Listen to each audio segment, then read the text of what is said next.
Hello বন্ধুরা, কেমন আছো? আশা করি তোমরা সবাই ভালো আছো। আজ চলে এসেছি মাংসর একটি রেসিপি নিয়ে। তার জন্য কড়াইতে তেল দিয়ে চিনি জিরে ভাজা হয়ে গেলে পেঁয়াজ কুচি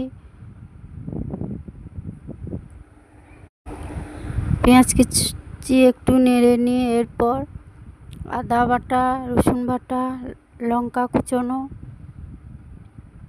টমেটো দিয়ে কিছুক্ষণ নেড়ে নিয়ে এরপর একটি বাটিতে জল নিয়ে লঙ্কা গুঁড়ো, হলদি গুঁড়ো দিয়ে মেখে নিয়ে কড়াইতে ওই লঙ্কা বাটা, হলদি বাটা, জল দিয়ে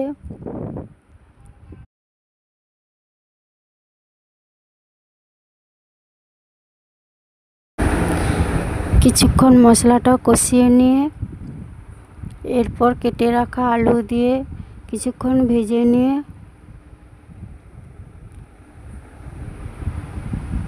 এর ওপর মাংস দিয়ে কষিয়ে নিয়ে